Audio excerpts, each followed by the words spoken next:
Pakistan news and doctor Nadeem मुसलसल इस सूबे की पाकिस्तान की खिदमत में लगे हुए हैं और हम जिस तरह से अवामी मसाइल को उजागर कर रहे हैं और पब्लिक अवेयरनेस प्रोग्राम और दीगर मसाइल की निशानदेही कर रहे हैं, इसी तरह पुलिस वेलफेयर का भी काम जारी है।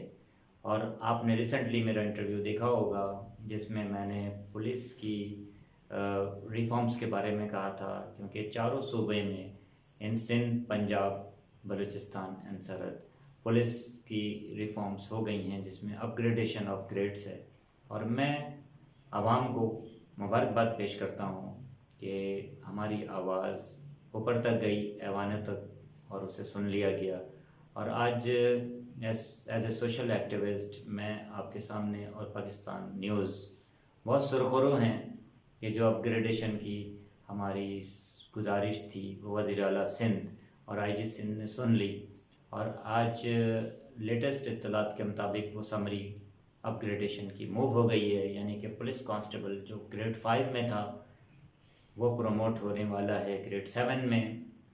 इसी तरह हेड कांस्टेबल 7 से 9 में, और जो सिंध के सारे ASIs थे वो सारे प्रमोट हो रहे हैं 11 ग्रेड में। तो ये बहुत बड़ी खुशखबरी है for me as a social activist and Pakistan news की काविशों को मैं बहुत सराहता हूँ, जिन्होंने जद्दोजहद करके इस अवेयरनेस को उजागर किया और एक बहुत बड़े मसले को हल होने में मदद की। शुक्रिया।